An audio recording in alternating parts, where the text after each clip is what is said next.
നമസ്കാരം. Astrology master ക്ലാസ്സിൻ്റെ ഇന്നത്തെ അധ്യായത്തിലേക്ക് ഏവർക്കും സ്വാഗതം. നമ്മൾ ഇന്ന് ചർച്ച ചെയ്യുന്ന വിഷയം എന്ന് പറയുന്നത് 8th ഹൗസിൽ കഴിഞ്ഞ ക്ലാസ്സിൽ പഠിച്ചതിൻ്റെ ബാക്കിയാണ്. 8ാം ഭാവത്തിൽ ബുധൻ നിന്നാലുള്ള ഫലങ്ങളെ പറ്റിയായിരുന്നു നമ്മൾ പഠിച്ചിരുന്നത്. ഇന്നത്തെ ക്ലാസ്സിൽ നമ്മൾ പഠിക്കാൻ പോകുന്നത് 8ാം ഭാവത്തിലും ബുധൻ നിന്നാലുള്ള കാർമിക് ലിങ്ക്സ്, അതായത് കർമ്മബന്ധങ്ങളെക്കുറിച്ച് അറിയേണ്ട വിഷയങ്ങളും അതിൻ്റെ സൂചനകളുമാണ്.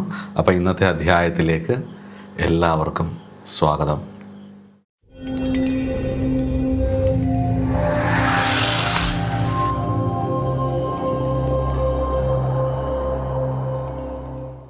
ജ്യോതിഷത്തിൽ അഷ്ടമഭാവം എന്ന് പറയുന്നത് വളരെ സങ്കീർണവും എന്നാൽ അതിനിഗൂഢവുമായിട്ടുള്ള ഒരു ഭാവമാണ്. പൊതുവിൽ എല്ലാ ഗ്രഹങ്ങളും അഷ്ടമത്തിൽ നിന്നാൽ കുറച്ച് സങ്കീർണതകളും നമുക്ക് ഒരു നിഗൂഢ ഭാവമല്ലേ. ഇപ്പോൾ നിഗൂഢ ഭാവത്തിലൊരു ഗ്രഹത്തിൻ്റെ പ്ലേസ്മെൻ്റ് എന്ന് പറയുമ്പം വളരെ ശ്രദ്ധയോടും കൂടി ഇരിക്കുകയും ചെയ്യണം. നമ്മൾ ആ ഭാവത്തിലെ ഫലങ്ങളെ മനസ്സിലാക്കിയിട്ട് നമ്മളും അലേർട്ടായിരിക്കണം. അതിനെക്കുറിച്ച് പഠിക്കാൻ പോകുമ്പോഴും വളരെ ശ്രദ്ധയോടുകൂടി മുന്നോട്ട് പോകണം. കാരണം വെച്ച് കഴിഞ്ഞ് കഴിഞ്ഞാൽ ബുധൻ എന്ന് പറയുന്നത് ബുദ്ധിശക്തിയെയും അതുപോലെ തന്നെ നോളജിനെയും സൂചിപ്പിക്കുന്ന ഒരു ഗ്രഹവും കൂടിയാണ്, കമ്മ്യൂണിക്കേഷനെയൊക്കെ. അപ്പം അത് നിഗൂഢ ഭാവവുമായിട്ട് കണക്റ്റഡ് ആകുമ്പം ഇതിൻ്റെ ഒരു പെർമ്യൂട്ടേഷൻ കോമ്പിനേഷൻസ് വരുമ്പം ഒരാളുടെ ജീവിതത്തിൽ ഏതൊക്കെ തരത്തിൽ നല്ല ഫലങ്ങൾ വരാം, മോശ ഫലങ്ങൾ വരാം, അവരുടെ ക്വാളിറ്റികൾ എന്തൊക്കെയായിരിക്കും എന്നുള്ളത് നമ്മൾ കഴിഞ്ഞ ക്ലാസ്സിൽ പഠിച്ചു. എന്നാൽ ഇന്ന് ഇതെങ്ങനെയാണ്, എന്തുകൊണ്ട് 8ൽ ബുധൻ നിൽക്കുന്ന സമയത്ത് ഞാൻ ജനിച്ചു എന്ന് ചോദിച്ചാൽ അതിനുള്ള കാര്യമാണ് നമ്മൾ ചിന്തിക്കുന്നത്. മഹാഭാരതം പറയുന്ന പോലെ ഗ്രഹങ്ങളും നക്ഷത്രങ്ങളും ശുഭാശുഭ ഫലങ്ങളുടെ സൂചകർ മാത്രമാണ്.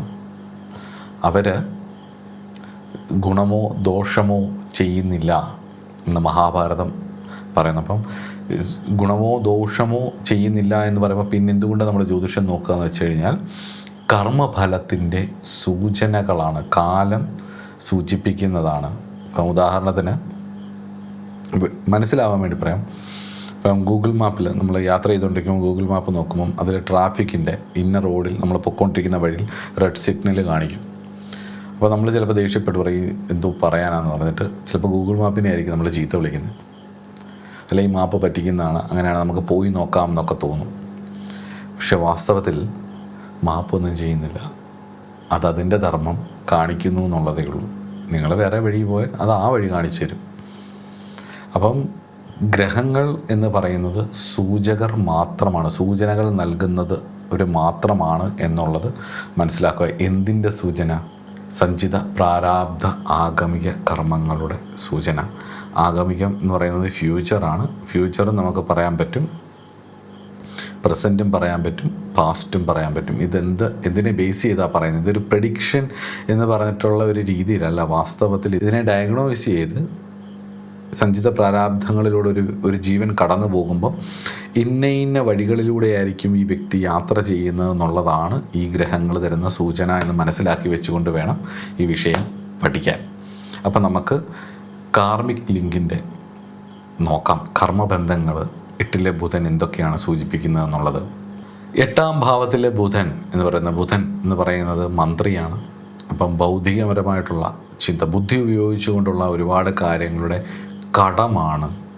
നല്ലതും ചീത്തയുമായിട്ടുള്ള കടം, അത് വീട്ടിയത് ക്ലെൻസ് ചെയ്ത് പോകേണ്ട കാര്യങ്ങളാണ് വാസ്തവത്തിൽ അഷ്ടമത്തിലെ ബുധൻ സൂചിപ്പിക്കുന്നത്. വാക്കിൻ്റെ ദുരുപയോഗമാണ് ഒന്നാമത്തത്. കഴിഞ്ഞ ജന്മത്തിൽ അറിവ് തെറ്റായ രീതിയിൽ ഉപയോഗിക്കുകയോ സത്യങ്ങൾ മറച്ചു വെക്കുന്നതോ, ബേസിക്കലി ബുധൻ്റെ ഒരു നേച്ചറാണത്, സത്യങ്ങൾ മറച്ചു വെക്കുന്നതോ അല്ലെങ്കിൽ വാക്കുകൾ പറഞ്ഞിട്ട് അത് ലംഘിച്ചതോ, അല്ലെങ്കിൽ കർമ്മത്തെ, അതായത് നമ്മൾ പഠിപ്പിക്കേണ്ട വിഷയങ്ങളെ നമ്മുടെ സ്വാർത്ഥ താല്പര്യങ്ങൾക്ക് വേണ്ടി, സിദ്ധാന്തങ്ങളെ, നമുക്ക് മുന്നേ സഞ്ചരിച്ചു പോയിട്ടുള്ള ആൾക്കാർ തലമുറകളുടെ നന്മയ്ക്കായിട്ട് വേണ്ടി കൊടുത്തിട്ടുള്ള അറിവുകളെ നമ്മളുടെ സ്വാർത്ഥ താല്പര്യങ്ങൾക്ക് വേണ്ടി ദുർവിനിയോഗം ചെയ്തിട്ടുണ്ടെങ്കിൽ ഈ ജന്മത്തിൽ ബുധൻ 8ാം ഭാവത്തിൽ നിൽക്കുമ്പോൾ ഇതിൻ്റെയൊക്കെ ചില ഫലങ്ങൾ നമുക്ക് അനുഭവിക്കേണ്ടതായിട്ട് വരും. ഇതിൻ്റെയൊക്കെ ചില കടങ്ങൾ നമുക്ക് വീട്ടേണ്ടതായിട്ട് വരും എന്നുള്ളതാണ്. അതുപോലെ തന്നെ രഹസ്യങ്ങൾ സൂക്ഷിക്കാനുള്ള കഴിവ് 8th ഹൗസ് ബുധനുണ്ട് എന്നുള്ളതാണ്. മറ്റുള്ളവരുടെ രഹസ്യങ്ങൾ കൈകാര്യം ചെയ്യാനും അല്ലെങ്കിൽ നിഗൂഢമായിട്ടുള്ള അറിവുകൾ സമ്പാദിച്ച് അത് തൻ്റെ ഉള്ളിൽ മറ്റുള്ളവർക്ക് മനസ്സിലാവാത്ത രീതിയിൽ സൂക്ഷിപ്പിക്കുന്നതിലോ, അതൊക്കെ പൂർവ്വജന്മവുമായിട്ട് ഉള്ള ബന്ധത്തിൽ നിന്ന് നിങ്ങൾക്ക് കിട്ടുന്ന ചില ഗുണാനുഭവങ്ങളാണ്. ഇതിനെ ദുരുപയോഗം ചെയ്യാതിരിക്കാൻ മാക്സിമം നോക്കുക. നിങ്ങൾക്ക് ചിലപ്പോൾ ഒരു ഇൻവെസ്റ്റിഗേറ്റീവ് മൈൻഡ് സെറ്റ് ഉണ്ടാവും. ഈ ഇൻവെസ്റ്റിഗേറ്റീവ് മൈൻഡ് സെറ്റ് തന്നെയാണ് ചിലപ്പോൾ സംശയരോഗത്തിലേക്ക് ഒക്കെ പോകുന്നത്, പല പല വിഷയങ്ങളിലേക്കും പോകുന്നത്. നിങ്ങളുടെ ജീവിത സാഹചര്യങ്ങൾക്കനുസരിച്ചും നമ്മുടെയൊക്കെ ഓരോരുത്തരുടെ ജീവിത മേഖലകൾക്കനുസരിച്ചും ഇതിനെ കൃത്യമായിട്ട് പ്രൊഡക്റ്റീവായിട്ട് യൂസ് ചെയ്യാൻ കഴിഞ്ഞു കഴിഞ്ഞാൽ, ബുധൻ ഒരു വൈശ്യഗ്രഹമായതുകൊണ്ട് അതിൻ്റെ ലാഭം നമുക്ക് തരികയും ഈ കാർമിക് ക്ലിൻസ് വന്നിട്ട് അത് കൃത്യമായിട്ട് ചെയ്യുമ്പം സ്വാഭാവികമായിട്ടും അത് പോസിറ്റീവായിട്ട് വരുന്ന സമയത്ത് ഇതിൻ്റെ ഒരു ദോഷഫലങ്ങൾ നമ്മളിൽ നിന്ന് അകന്നു പോവുകയും ചെയ്യുമെന്നുള്ളത് രണ്ടാമത്തെ ഫലം. ഇനി മൂന്നാമത്തെ ഫലം നോക്കാം. സഹോദരങ്ങളുമായിട്ടുള്ള ബന്ധമാണ്. ബുധൻ നിസർഗ 3-ാം ഭാവത്തിൻ്റെ അധിപനായതുകൊണ്ട് തന്നെ സഹോദര ഭാവത്തിൻ്റെ കമ്മ്യൂണിക്കേഷൻ്റെ ഒക്കെ ഒരു നിസർഗ ഗ്രഹമായിട്ട് ഇതിനെ ഭൃഗു അസ്ട്രോളജി പോലുള്ള അല്ലെങ്കിൽ ഭൃഗു അസ്ട്രോളജി ഫോളോ ചെയ്യുന്ന ആൾക്കാർ പറയാറുണ്ട്. പൊതുവേ പരാശരി ക്രമത്തിൽ സഹോദരകാരകൻ എന്ന് പറയുന്നത് കുജനാണ്. അങ്ങനെ അല്ലാതെ അതായത് ഭാവത്തിൻ്റെ കാരകനാണ്. പക്ഷെ നിസർഗ 3-ാം ഭാവത്തിൻ്റെ അധിപൻ എന്നുള്ളത് കൊണ്ട് തന്നെ ബുധനെ പൊതുവെ സൂചിപ്പിക്കുന്നത് സഹോദര കാരകനായിട്ടാണ് ഭൃഗു ജ്യോതിഷം പറയുന്നത്. അതിൻ്റെ ചില കാര്യങ്ങളൊക്കെ നമുക്ക് ചില സാന്ദർഭികവശാൽ എടുത്ത് ഉപയോഗിക്കുകയും ചെയ്യാം. അതാ ഭൃഗു അസ്ട്രോളജിയുടെ പുസ്തകങ്ങൾ വായിച്ചാൽ നിങ്ങൾക്കത് മനസ്സിലാവുകയും ചെയ്യും. അതിൻ്റെ ഫലങ്ങൾ ഒരു പരിധിവരെ നന്നായിട്ട് വരികയും ചെയ്യുന്നുണ്ട്. ഭൃഗുസൂത്രം പോലുള്ള ഗ്രന്ഥങ്ങളൊക്കെ നോക്കിയാൽ അത് മനസ്സിലാവുകയും ചെയ്യും. 8-ാം ഭാവത്തിൽ ബുധൻ നിൽക്കുമ്പോൾ അതിൽ പറഞ്ഞിട്ടുള്ള ഒരു ശ്ലോകത്തിൻ്റെ ഫലമായിട്ട് എനിക്ക് തോന്നിയ ഒരു കാര്യം ഞാനിവിടെ പറയാം. സഹോദരങ്ങളുമായിട്ടുള്ള എന്തോ അൺഫിനിഷ്ഡ് ആയിട്ടുള്ള കടങ്ങൾ, പൂർത്തീകരിക്കാത്ത ചില കടങ്ങൾ, അല്ലെങ്കിൽ വൈകാരികമായിട്ടുള്ള ചില കടങ്ങൾ, അല്ലെങ്കിൽ സാമ്പത്തികമായിട്ടുള്ള ചില കടങ്ങൾ നിങ്ങൾക്ക് ഈ ജന്മം തീർക്കേണ്ടതായി വരും എന്നുള്ളത് അടുത്തൊരു ഫലമാണിതിൻ്റെ. ഇനി നമുക്ക് ഇതിനെയൊക്കെ എങ്ങനെ മനസ്സിലാക്കാം? നമുക്കിങ്ങനെ കാർമിക് ലിങ്ക് ഉണ്ടെന്ന് മനസ്സിലായി, അല്ലെങ്കിൽ നമ്മൾ ജനിച്ചത് ഒരു സോളിൻ്റെ ഒരു യാത്രയാണെന്ന് മനസ്സിലായി. അത് ഒന്നിൽ നിന്നും ഒന്നിലേക്ക് ശരീരം ഒന്ന് മാറി ഇങ്ങനെ പൊയ്ക്കൊണ്ടിരിക്കുന്നു. അപ്പം ഈ ജന്മം നമ്മൾ എത്തി നിൽക്കുന്ന ഈ പോയിന്റിൽ ഈ ജന്മം ഇപ്പം നമുക്ക് നാളെ ഇനിയൊരു ജന്മത്തിനെക്കുറിച്ച് നമ്മളറിയില്ല, മുക്തരാവുന്നിടം വരെ അതിനെക്കുറിച്ച് അറിയില്ല. പക്ഷേ എന്തൊക്കെയോ കാരണമുണ്ട്, നമ്മുടെ ചിന്തകളോ നമ്മുടെ രീതികളോ അനുസരിച്ചല്ല നമ്മളുടെ പല പ്രവൃത്തികളും എന്നുള്ളത് നമുക്കറിയാം. കാരണം നമ്മളൊക്കെ എല്ലാവരും നല്ലതും എല്ലാവരും വിജയിക്കാനും എല്ലാവരും ഇന്നും സ്വസ്ഥമായിട്ടിരിക്കാനുമാണ് ആഗ്രഹിക്കുന്നത്. പക്ഷേ നമുക്ക് പോലും കൺട്രോൾ ചെയ്യാൻ പറ്റാത്ത നമ്മുടെ ജീവിത സാഹചര്യങ്ങൾ, നമുക്ക് പോലും കൺട്രോൾ ചെയ്യാൻ പറ്റാത്ത നമ്മുടെ സ്വഭാവങ്ങൾ, നമ്മുടെ വൈകാരികമായിട്ടുള്ള രീതികൾ, നമ്മുടെ കാമം, ക്രോധം, ലോഭം, മോഹം, മതമത്സര്യാദികളായിട്ടുള്ള ഷഡ്വീരികൾ, ഇതിൻ്റെയൊക്കെ ഒരു ക്യാരക്ടറിസ്റ്റിക്സ്, ഇതൊക്കെ എങ്ങനെ വരുന്നു എന്നുള്ളതൊക്കെ നമ്മൾ പോലും പലപ്പോഴും അത്ഭുതപ്പെട്ടു. ഇതൊക്കെ ഞാൻ തന്നെയാണോ ചെയ്യുന്നത്? ഇതെനിക്ക് പറ്റുന്നില്ല, ഇതെന്തുകൊണ്ടിങ്ങനെ, എനിക്ക് തന്നെ എന്നിൽ ഇഷ്ടമല്ലാത്ത എന്തെല്ലാം കാര്യങ്ങൾ നമ്മുടെ ഉള്ളിൽ നിന്ന് വരുന്നു അല്ലേ? പലപ്പോഴും ഈ ഡിപ്രഷൻ ആവുന്നതും ആൾക്കാർ പല കാര്യങ്ങളും പറയുന്നത്, എനിക്ക് ആ ട്രോമയുണ്ട് ഇങ്ങനെയൊക്കെ പറയുന്നത് എന്താണ്, നമുക്കൊരു വിഷയത്തിലേക്ക് വന്ന് അറ്റാച്ച്മെൻ്റ് ഉണ്ടായിട്ട് നമുക്ക് വളരെ വേദന ഉണ്ടാവുന്ന കാര്യങ്ങളിലൂടെ കടന്നു പോവുക, അല്ലെങ്കിൽ നമ്മൾ ആഗ്രഹിച്ച പല കാര്യങ്ങളും ചെയ്യാൻ ശ്രമിച്ചിട്ടോ നടക്കാതെ പോവുക, അങ്ങനെ പല വഴിക്കൂടെ നമുക്ക് ആ ഒരു മനസ്സിനൊരു ഇത് വരും. അപ്പോൾ എന്തുകൊണ്ട് ഇതൊക്കെ സംഭവിക്കുന്നു എന്നുള്ള ചോദ്യം ഉണ്ടാവും. നമ്മൾ ഈശ്വരനെ പ്രാർത്ഥിക്കുന്നവരാണെങ്കിൽ, ഞാൻ ഇത്രയും കാലം പ്രാർത്ഥിച്ചിട്ടും എനിക്കൊരു പ്രയോജനവുമില്ല, ഈശ്വരൻ എന്ന് പറയുന്ന ഒരു ശക്തിയില്ല എന്നൊക്കെ നമ്മൾ പറഞ്ഞു കളയും അല്ലേ?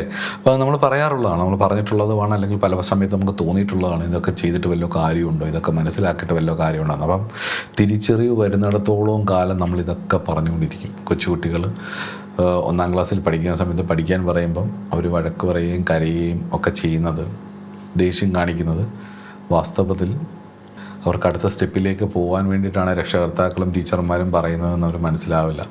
ഇത്രയൊക്കെ പഠിച്ചിട്ട് ഇത്രയൊക്കെ കഷ്ടപ്പെട്ടിട്ട് എന്തെങ്കിലും കാര്യമുണ്ടോ എന്ന് അവരും ചോദിക്കും. പക്ഷേ നമ്മൾ അവരെ പുഷ് ചെയ്ത് പോയാൽ മാത്രമേ ഈ വിശാലമായ ലോകത്തിലെ അനവധി അറിവുകൾ അവർക്ക് മനസ്സിലാക്കാൻ പറ്റും. ആ അറിവുകളിലൂടെ മുന്നോട്ട് പോകുമ്പോഴാണ് അവരുടെ ജീവിതം അവരവരുടേതായ മേഖലകളിൽ, ഇഷ്ടമുള്ള മേഖലകളിൽ അവർ വിജയിക്കുകയും ചെയ്യുന്നത്. അതുകൊണ്ട് തന്നെ കർമ്മഫലത്തെക്കുറിച്ച് പഠിക്കുമ്പം, കാർമിക് ലിങ്കിനെ കുറിച്ച് പഠിക്കുന്ന സമയത്ത് ബുധൻ അഷ്ടമത്തിൽ നിന്നാൽ എന്തൊക്കെ വിഷയങ്ങളിൽ നമ്മൾ ശ്രദ്ധിക്കണം, അലേർട്ട് ആവണം എന്നുള്ളത് മനസ്സിലാക്കാം. അഷ്ടമത്തിൽ ബുധനുള്ളവരുടെ ജീവിതത്തിൽ ചില കാര്യങ്ങൾ കഴിയുന്നതും ശ്രദ്ധിക്കുക എന്നുള്ളതാണ് മെയിൻ. അതിലൊന്നാമത്തത് വാക്കും ആശയവിനിമയവുമാണ്. സ്പീച്ച് അലേർട്ടാണ് ഒന്നാമത്തേത്. നിങ്ങളുടെ വാക്കുകൾ ചിലപ്പോൾ മറ്റുള്ളവർ തെറ്റായ രീതിയിൽ വ്യാഖ്യാനിക്കാം. പ്രത്യേകിച്ച് 8-ൽ ബുധനും 2-ൽ ഗുളികനും കൂടെ ഉള്ളവർക്ക് എത്രയോ പേർക്ക് ഞാനിത് കണ്ടിട്ടുണ്ടെന്നറിയാം. അതുകൊണ്ടാണ് ഞാൻ ഈ പോയിന്റ് എടുത്തു വെച്ചത്. കുറേ ആൾക്കാർക്ക്, വളരെ വ്യക്തിത്വമുള്ള, വളരെ കഴിവുള്ള പല ആൾക്കാരും തെറ്റിദ്ധരിക്കുന്നത് കണ്ടിട്ട്. അപ്പം രഹസ്യങ്ങൾ തുറന്നു പറയാം. ചിലപ്പോൾ തമാശയ്ക്ക് പറയുന്ന ചില കാര്യങ്ങളായിരിക്കും, അയ്യോ അവരങ്ങനെ പറഞ്ഞല്ലോ, ഇങ്ങനെ പറഞ്ഞല്ലോ. അപ്പോൾ വാക്കുകൾ കൊണ്ട് ശത്രുക്കളെ ഉണ്ടാക്കാനുള്ള ഒരു പ്രവണതയുണ്ടാവും. അപ്പം ഇത് പരമാവധി നിങ്ങൾ ശ്രദ്ധിക്കുക എന്നുള്ളതാണ്. അപ്പം പരിഹാരം, ഇതിനൊരു മെയിൻ പരിഹാരം എന്നുള്ളത് ചിന്തിച്ച് മാത്രം സംസാരിക്കുക എന്നുള്ള, അനാവശ്യമായിട്ടുള്ള തർക്കങ്ങളിൽ നിന്നും അഷ്ടമ ബുധൻ ഒഴിഞ്ഞു നിൽക്കണം എന്നാണ് പറയുന്നത്. അതുകൊണ്ട് 8-ൽ നിന്നുകൊണ്ട് 2-ലേക്കുള്ള ദൃഷ്ടിയുണ്ട് ബുധന്. അപ്പം അതുകൊണ്ട് തന്നെ അനാവശ്യമായിട്ടുള്ള തർക്കങ്ങളിൽ നിന്നും ഒഴിഞ്ഞു മാറുക എന്നുള്ളതാണ് കേട്ടോ. രണ്ടാമത്തെ സബ്ജക്റ്റ് രേഖകളും ഒപ്പുകളും അതുപോലെ തന്നെ ഡോക്യുമെൻറ്റ്സൊക്കെ കൈകാര്യം ചെയ്യുമ്പം സൂക്ഷിക്കേണ്ടത്. ഡോക്യുമെൻറ്റേഷൻ അലേർട്ട്, അതാണ് നമ്പർ 2. സാമ്പത്തിക രേഖകൾ, കോൺട്രാക്ട്സ്, അതായത് നിങ്ങളുടെ കരാറുകൾ, അതുപോലെ തന്നെ ഒപ്പുകൾ, അങ്ങനെ ചില കാര്യങ്ങളിൽ നിങ്ങൾ അതോറിറ്റി വരേണ്ട, ചില അതോറിറ്റി ഉള്ള മേഖലകളിൽ നിങ്ങളുടെ തലയിൽ ഒരുപാട് ഉത്തരവാദിത്തങ്ങളുള്ള മേഖലകളിലാണ് നിങ്ങളിരിക്കുന്നതെങ്കിൽ അതിലേക്ക് ഇടപെടുമ്പം സസൂക്ഷ്മം നിരീക്ഷിച്ച് ശ്രദ്ധയോടുകൂടി വേണം ചെയ്യാൻ. ഇല്ലെങ്കിൽ പരാജയം സുനിശ്ചിതമാണെന്ന് ഉറപ്പാണ്. കേസും വഴക്കും വലിയ വലിയ പ്രശ്നങ്ങളിലേക്ക് പോകും. അതുകൊണ്ടൊരു ഡോക്യുമെൻറ്റേഷൻ അലേർട്ട് എന്തായാലും നിങ്ങൾക്ക് ഉണ്ടാവണം. അടുത്തത് ഹെൽത്ത് അലേർട്ടാണ്. 8 എന്ന് പറയുന്നത് കുറേ തടസ്സങ്ങളും ബുദ്ധിമുട്ടുകളും ഒക്കെ ഉണ്ടാക്കുന്നതാണ്. ഈ ഡോക്യുമെൻറ്റേഷൻ അലേർട്ട് എന്ന് പറയുമ്പോൾ ഡോക്യുമെൻറ്റുകൾ നിങ്ങൾക്കിപ്പോൾ ബാങ്ക് ലോൺ അങ്ങനെയൊക്കെയുള്ള കാര്യങ്ങളിൽ ചെയ്യാൻ ഉദ്ദേശിക്കുന്നുണ്ടെങ്കിൽ ഡോക്യുമെൻറ്റ്സ് എല്ലാം പക്കയായിരിക്കണം. ഇല്ലെങ്കിൽ പലപ്പോഴും നിങ്ങളുടെ സർട്ടിഫിക്കറ്റ്സ് അങ്ങനെ പല പല കാര്യങ്ങൾക്ക് ബുദ്ധിമുട്ടുണ്ടാവുകയും ചെയ്യും എന്നുള്ളതാണ്. ഇനി അടുത്തത് നമുക്ക് ഹെൽത്ത് അലേർട്ടിലേക്ക് പോകാം. നാഡീവ്യൂഹങ്ങളും മാനസികാരോഗ്യവുമാണ്. ത്വക്കും, ബുധൻ ത്വക്കിൻ്റെ ആളാണ്, ബ്രെയിനിൻ്റെ ആളാണ്. ബ്രെയിനിലെ നാഡികളുടെയും ബ്രെയിനിലെ സ്കിന്നിൻ്റെയും ബ്രെയിൻ കോശങ്ങളുടെയും ആളാണ് ബുധൻ. അതുപോലെ തന്നെ നാഡീവ്യൂഹങ്ങളുടെ ആളാണ് ബുധൻ. അപ്പം അമിതമായ ചിന്ത മൂലം, ഓവർ തിങ്കിങ് മൂലമുണ്ടാകുന്ന നാഡീ സംബന്ധമായിട്ടുള്ള അസ്വസ്ഥതകളോ ഉറക്കക്കുറവോ അനുഭവപ്പെടാം. ചിന്തകൾ കൂടിക്കഴിഞ്ഞ് കഴിഞ്ഞാലൊരു സമാധാനമില്ല, പെടപ്പാണ്. ശരിക്കും ആ അവസ്ഥയിലൂടെയൊക്കെ കടന്നു പോയിട്ട് രക്ഷപ്പെട്ടിട്ടുള്ളവരുടെ അടുത്ത് ചോദിച്ചാൽ മനസ്സിലാവും എത്ര ഭീകരമാതെന്ന്. പ്രത്യേകിച്ച് അഷ്ടമം എന്ന് പറയുന്ന ഒരു രഹസ്യഭാവവും കൂടി ആയതുകൊണ്ട് തന്നെ നിങ്ങൾക്ക് എന്തെങ്കിലും ബന്ധങ്ങൾ വല്ലതും വന്നിട്ട് അത് മുറിഞ്ഞു പോകുമ്പം അത് നിമിത്തമുണ്ടാകുന്ന ദുഃഖങ്ങൾ കുറേ കാലം നീളും. അതാലോചിച്ച് ചിന്തിച്ച് ഒരു സ്വസ്ഥതയില്ലാതെ വരും. അപ്പം ഉറക്കക്കുറവ് അനുഭവപ്പെടാം എന്നുള്ളതാണ്. അതുപോലെ തന്നെ ബുധൻ രാഹുവിൻ്റെ നക്ഷത്രത്തിലോ അല്ലെങ്കിൽ അതേപോലെ രാഹുവോ കേതുവുമായിട്ടുള്ള യോഗം വരിക ഒക്കെ വന്നാൽ ബുധന് ത്വക്ക് രോഗം തരാനുള്ള സാധ്യത വളരെ കൂടുതലാണ്. അതുപോലെ തന്നെ ന്യൂറോൺസുമായിട്ട് ന്യൂറോ ഇഷ്യൂസ്, ഈ നമ്മുടെ നാഡീവ്യൂഹങ്ങളുടെ കമ്മ്യൂണിക്കേറ്ററാണ് ബുധൻ. അപ്പം നമ്മുടെ ബ്രെയിനിൽ നിന്നും പല ഭാഗങ്ങളിലേക്ക് സിഗ്നൽസ് കമ്മ്യൂണിക്കേറ്റ് ചെയ്യുന്നതിലുള്ള ബുദ്ധിമുട്ടുകൾ, പ്രോപ്പറായിട്ട് കാര്യങ്ങളെ അനലൈസ് ചെയ്യാൻ കഴിയാതെ പോകുന്നതിലെ ബുദ്ധിമുട്ടുകൾ, ഇതൊക്കെ വരാം. രോഗമായിട്ടോ അല്ലെ ബുദ്ധിമുട്ടുകളായിട്ടോ വരാം. അതുപോലെ തന്നെ ഈ അടുത്തൊരു അലേർട്ട് എന്ന് പറയുന്നത് സ്കീംസ് അലേർട്ടാണ്. അതായത് നമ്മൾ ചതിക്കുഴികൾ, നമ്മൾ എന്തെങ്കിലുമൊക്കെ വിഷയങ്ങളിൽ 8 എന്ന് പറയുന്ന ഈ ഷെയർ മാർക്കറ്റ് അല്ലെങ്കിൽ ഇൻവെസ്റ്റ്മെൻറ്റ് അല്ലെങ്കിൽ പെട്ടെന്ന് കിട്ടുന്ന ധനം വളഞ്ഞ വഴികളൊക്കെ ഉണ്ട്. അപ്പോൾ പെട്ടെന്ന് പണം ലഭിക്കുന്ന നിക്ഷേപ പദ്ധതികളിലോ, അതായത് ക്വിക്ക് മണി സ്കീംസ് ഉണ്ടല്ലോ, പെട്ടെന്ന് പൈസ കിട്ടുന്ന കാര്യങ്ങളൊക്കെ പറയുന്ന, ഈ അടുത്ത സമയത്തൊക്കെ കുറേ ജ്വല്ലറികൾ, അങ്ങനെ ഒരുപാട് കാര്യങ്ങൾ, മണി സ്കാമുകൾ തന്നെ ഇഷ്ടം പോലെ ഉണ്ടായിട്ടുണ്ട്. അപ്പം ക്വിക്ക് മണി സ്കീംസ് അല്ലെ ഊഹക്കച്ചവടം, ഷെയർ മാർക്കറ്റ്, ഈ മാതിരി വിഷയങ്ങളിൽ പെട്ട് വൻ വീഴ്ചകൾ ഉണ്ടാവാനുള്ളൊരു സാധ്യതയും ഉണ്ട് എന്നുള്ളതാണ്. അപ്പം ഇതിനുള്ളൊരു പരിഹാരം എന്ന് പറയുന്നത് കഠിനാധ്വാനത്തിലൂടെയും അവനവൻ ശ്രമിക്കുന്ന വഴിയിലൂടെ ആ കംഫോർട്ട് സോൺ ബ്രേക്ക് ചെയ്ത് കഠിനാധ്വാനത്തിലൂടെ ലഭിക്കുന്ന പണത്തിന് മുൻഗണന കൊടുക്കുകയും അന്യൻ്റെ പണത്തിൽ അല്ലെങ്കിൽ ലോൺസിൽ അല്ലെങ്കിൽ പാർട്ട്ണർഷിപ്പ് വഴിയുള്ള പണത്തിലൊന്നും അധികമായിട്ട് ഡിപ്പെൻഡ് ആകുകയും ചെയ്യരുത്, അല്ലെങ്കിൽ അതിൽ നിന്ന് ഒരുപാട് പ്രതീക്ഷിക്കുകയും ചെയ്യാതിരിക്കുക എന്നുള്ളതാണ് ഒരു പരിഹാരം. അതുപോലെ തന്നെ ഈ മാനസികമായിട്ടുള്ള ബുദ്ധിമുട്ടുകൾക്കൊക്കെയുള്ള പരിഹാരം എന്ന് പറയുന്നത് ചെറിയ രീതിയിൽ മാനസിക ശാന്തത വരുത്താൻ വേണ്ടിയിട്ട് പ്രാണായാമമോ ധ്യാനമോ ഒക്കെ ഗുരുമുഖത്ത് നിന്ന് തന്നെ സ്വീകരിച്ച് പഠിക്കുക. ബുധനാഴ്ചകളിൽ വിഷ്ണു ക്ഷേത്രങ്ങളിൽ പോവുക, വിഷ്ണു സഹസ്രനാമം ജപിക്കുക. നാഡീ വിഷയങ്ങളുണ്ടെങ്കിൽ അതിനനുസരിച്ചുള്ള യോഗ പ്രാക്ടീസുകൾ നല്ല ഗുരുക്കന്മാരിൽ നിന്നും പഠിച്ച് മനസ്സിലാക്കി ചെയ്യാൻ ശ്രമിക്കുകയും ചെയ്യുക. അഷ്ടമത്തിലെ ബുധൻ നിങ്ങൾക്ക് നൽകുന്ന ഏറ്റവും വലിയ അനുഗ്രഹം എന്ന് പറയുന്നത് ചില അതീന്ദ്രിയമായിട്ടുള്ള ബുദ്ധിശക്തിയാണ്. അഷ്ടമം എന്ന് പറയുന്ന ഒരു അതീന്ദ്രിയ ഭാവം കൂടി ആയതുകൊണ്ട് തന്നെ അവിടെ ബുധൻ നിൽക്കുമ്പോൾ ബുധൻ്റെ കാരകത്വത്തിലുള്ള ചില ബുദ്ധിശക്തി നിങ്ങൾക്ക് ഉണ്ടാവും എന്നുള്ളതാണ്. ചില വിഷയങ്ങളിൽ നിങ്ങൾക്ക് ESP വർക്ക് ചെയ്യും. മറ്റുള്ളവർക്ക് കാണാൻ കഴിയാത്ത ചില കാര്യങ്ങൾ, ചില നോളജുകൾ നിങ്ങൾക്ക് കിട്ടും.